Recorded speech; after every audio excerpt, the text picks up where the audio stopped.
What's up, everyone? Moses here, bringing you another chapter in the adventures of my soul self-found Incursion League. This time, a full Magic Find Windripper Deadeye. So I was able to find myself Bisco's um, Windripper, pretty decent Venter's Gambles, Sedemas, Perendus Blazon, and Goldworms, and of course the Queen of the Forest, and Hyri's Demise, and decided to make myself, with all these Magic Find items, how am I not going to make myself a Magic Find, Tornado Shot Windripper Bow? Seems pretty good. So that's what I did. I leveled up as, Piercing Arrow, grabbed Tornado Shot when I was able, and from that point on, leveling was a breeze. This character killed Kitava after 5 hours and 40 minutes, which is record time for me. Super quick, barely, half of a session, and the character was ready for maps. It was pretty weak at level 63 when I finished the game, but you ramp up the damage quite quickly, and by the time you reach around level 75, you get enough skill points to actually make damage and kill maps. So, like, the beginning was a little bit of a struggle, but once I reached about level 70, 75, everything was pretty much a breeze. At this point, I'm level 89, and that's after um, 2 days, 3 hours and 40 minutes. So I've been playing this character for about a week now, and the reason why it's such a low level is not because I died a lot. I only died about 24 times, mostly, like I said, when the character first finished the game, maps were pretty hard. I was not running all the Magic Find gear, I was just running life resist stats to be able to equip stuff and to be able to just survive, because I did finish the game super early and it was a bit of a struggle, but now things are working out quite well, and I decided to make this video to showcase this character. So yeah, Windripper, your character will get additional quantity off of frozen enemies, and a decent amount of rarity off of shocked enemies. So our Tornado Shot is mostly going to be focused with lightning and with cold, as you can see on this tooltip here. Bunch of lightning damage, bunch of cold damage, a minuscule amount of physical and fire. Never hurt anyone, but yeah, mostly lightning and cold is what we're scaling to get the Windripper bonus to freeze and to shock enemies. And that's pretty much the idea. When it comes to the links, we got our Tornado Shot right here with elemental damage with attacks, added cold, pierce, greater multiple projectiles, and if I had a 6th link, I would probably use something like elemental focus. Yeah. When it comes to the single target, we are using barrage, and we're running that with added lightning, barrage, added cold, slower projectiles, and elemental damage with attacks. Alternatively, you can use elemental damage with attacks, slower projectiles, barrage, added lightning, and then lightning penetration and elemental focus as a 6th link. But these are both blue gems, and I don't have a 6th link, so I personally just decided to ease up on myself, because adding like 3 blue gems, this is a pure dexterity item, and that means 4 off colors, and it would be a little bit hard to get with just the amount of chromes I have, and I didn't want to take the risk. So these are the colors I managed to get. Just 2 off colors is just simply easier for me. But if you're in a trading league, you do want 2 additional blue for the lightning penetration and for the elemental focus. But again, I'm running added cold. Barrage seems to be working just fine the way that it is right now. For additional gems, we're using Blood Rage for the additional attack speed and the frenzy charges. That's our way to generate those. On the gloves, I got Wrath, as well as a cast when damage taken setup linked with Immortal Call and Temporal Chains. Alternatively, you can use Enfeeble. I just had a 20 quality Temporal Chains, decided to use that because I just had it with the 20 quality. I figured it's going to give just an additional, value right there because of the quality. but Enfeeble will work just fine, of course. Here on the boots, 4 green sockets with Blink Arrow. Grace and Haste I'm only using for the Val version of them. Right? They changed it so, you know, Val skills are now able to be used on the original gem. You don't have to have Grace and Val Grace or Haste and Val Haste. You only need to use Grace and Haste, and if they're corrupted, they will also have the Val, you know, version of the skill, which gives a temporary buff that increases our speed, and temporary buff that increases our dodge chance.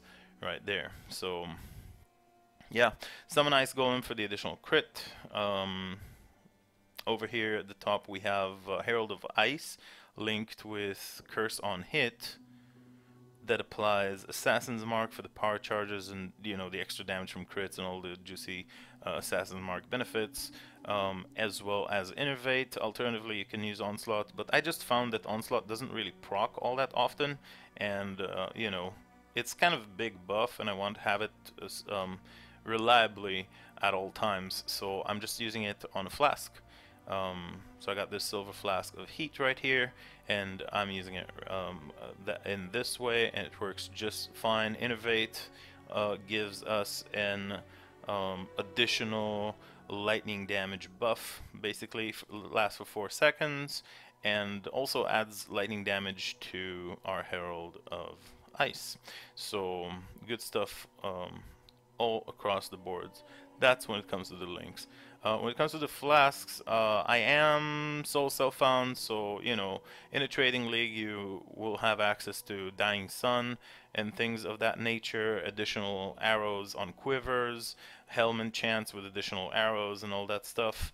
But you know, for my own intents and purposes, Tornado Shot works just absolutely amazing. I'm gonna show you guys the map in a moment, even without all that. So, Soul Self-Found version, fully focused on magic find and quantity.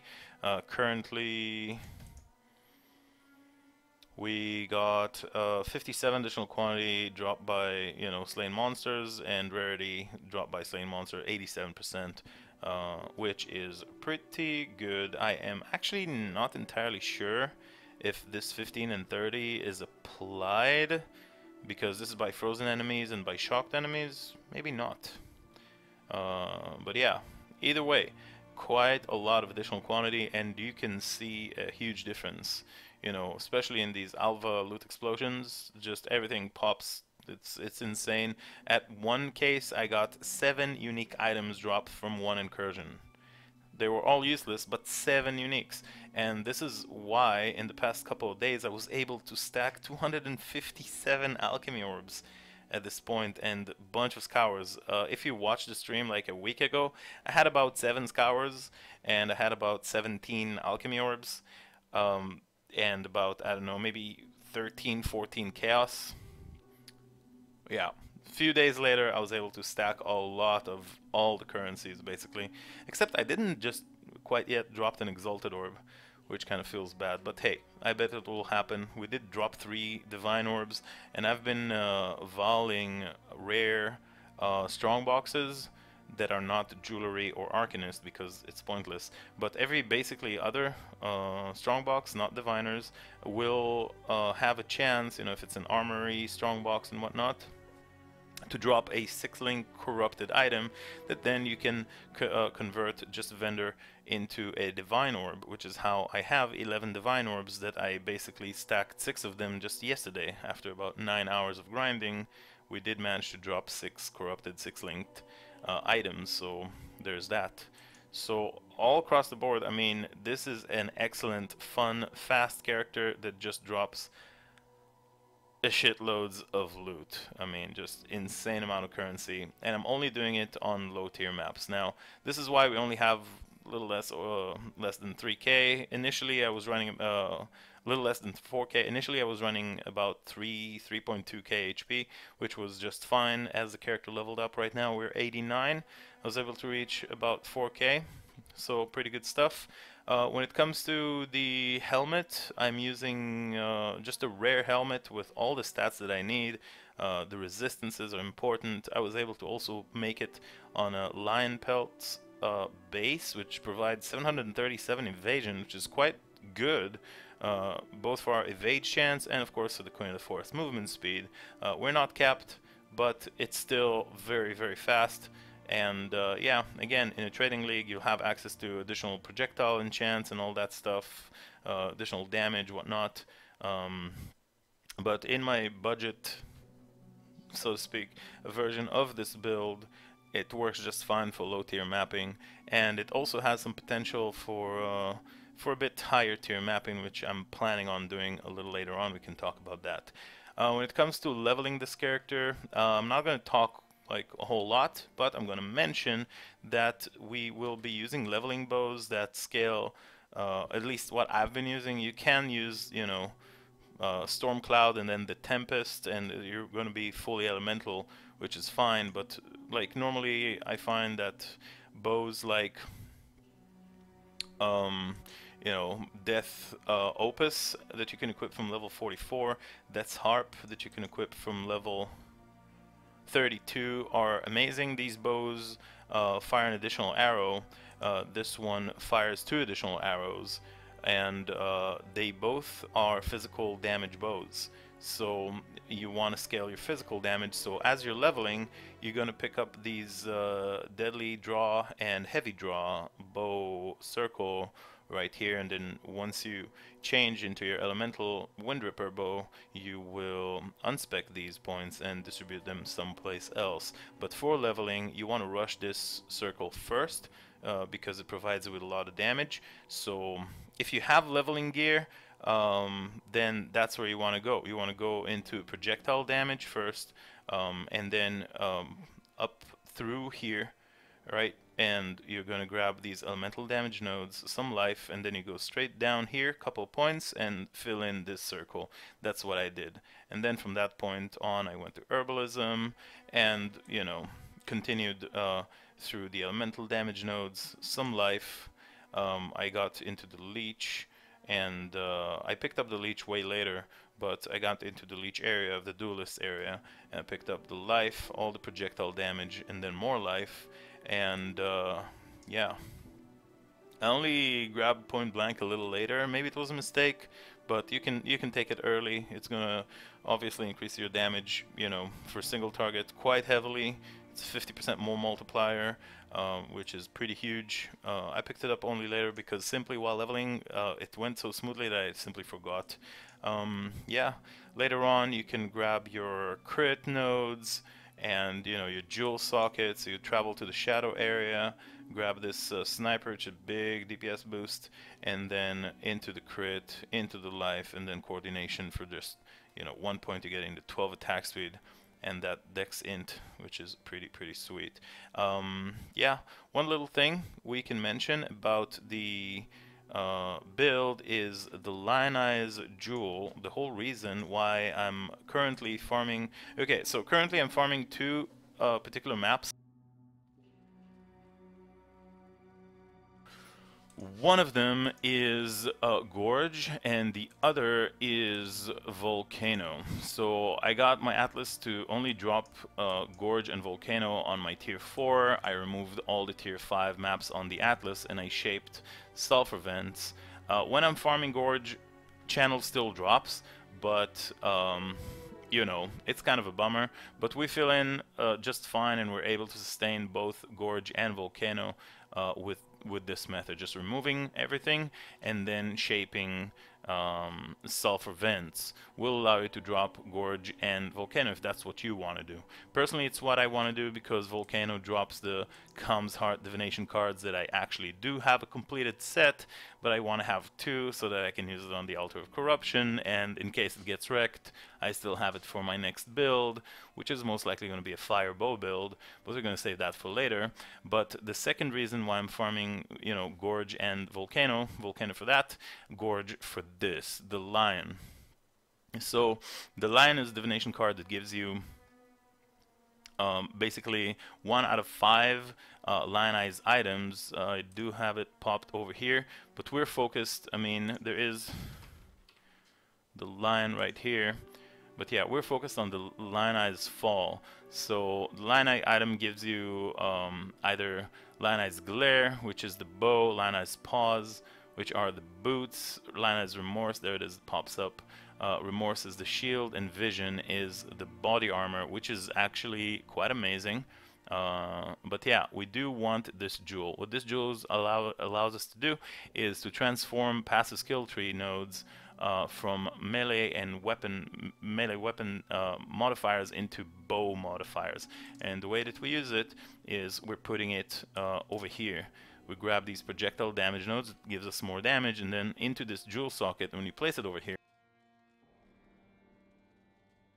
you then modify these nodes into bows instead of claw.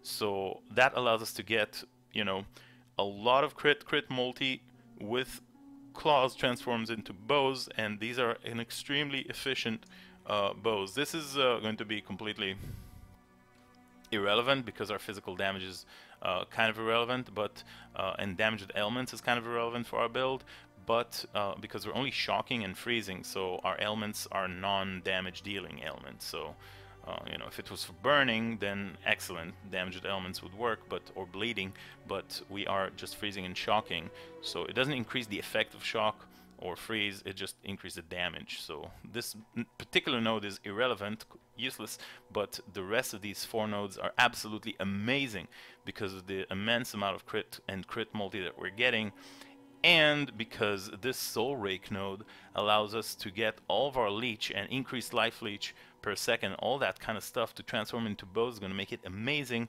because it allows us just a single node to remove 4 nodes right here. So once I do get this, I'll have all my life leech and my mana leech from this very node. Attack damage leech is mana, attack damage leech is life, and all that life leech rate. Very, very good node right there. So at the cost of, you know, this just one additional point, we're going to be able to get, yeah. And then I'm going to unspec all sorts of funky stuff, like, you know, these elemental damage nodes, just like adding a little just additional damage that we have from like leveling right now. But yeah, at this point I don't want to craft a jewel, although I could, you know, craft some searching eye jewel with additional flat damage and just unspec a few of these points, but I just decided to pick up these nodes until I get the Lioneye's jewel, and then we can use it right here. And that's pretty much it when it comes to the character. I believe we talked about everything Flask wise.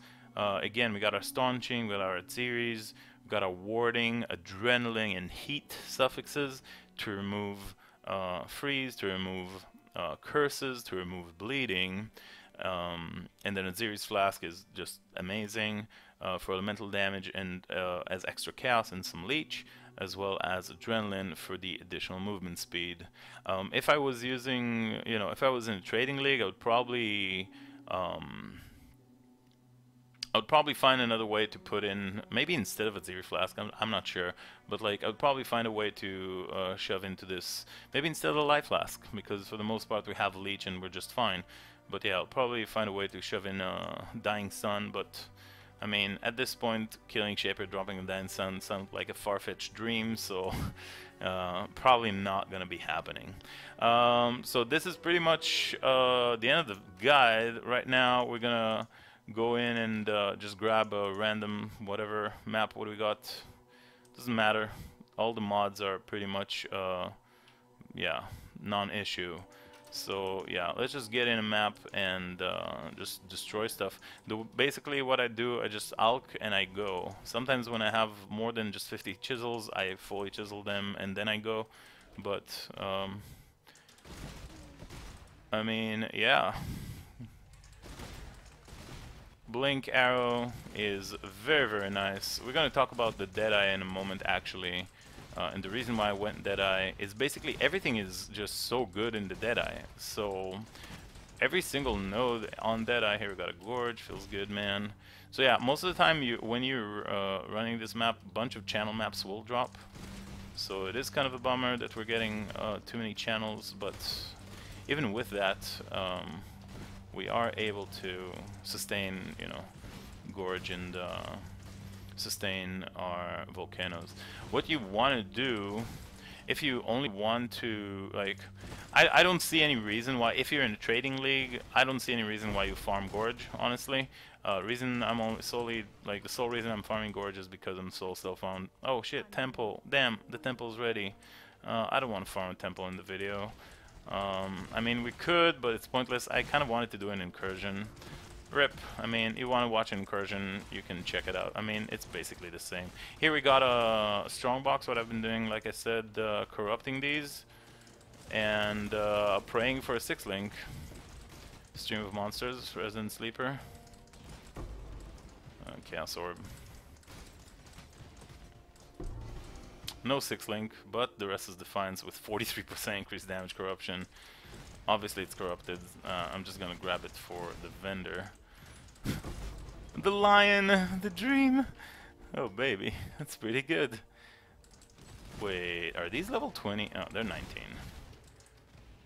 Oh, these tornado shots. I grabbed a bunch of tornado shot gems to maybe corrupt them, and getting a 21 gem.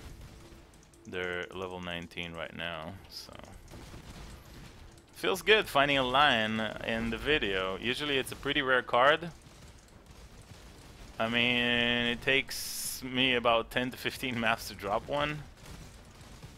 But I mean, RNG be RNG. One of these times I actually got 2 in one map back to back. You know, I got one and then 3 seconds later I got another one. It happens. But, I mean, yeah. So you can see the damage is pretty respectable. We do have our Val Haste Grace that I just popped for no reason because I was talking about them.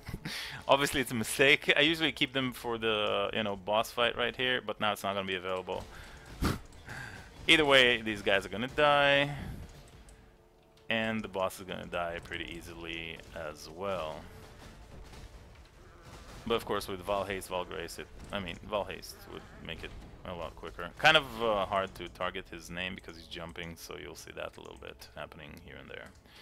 But yes, I mean, this is the build. I did want to show you guys, you know, a loot explosion from Alva, but unfortunately my tempo is ready and I'm not about to record this video all over again. But you can imagine, I mean, this, seriously, I got one time, I got 7 unique items from just one Alva explosion. And normally you get about 3 to 4.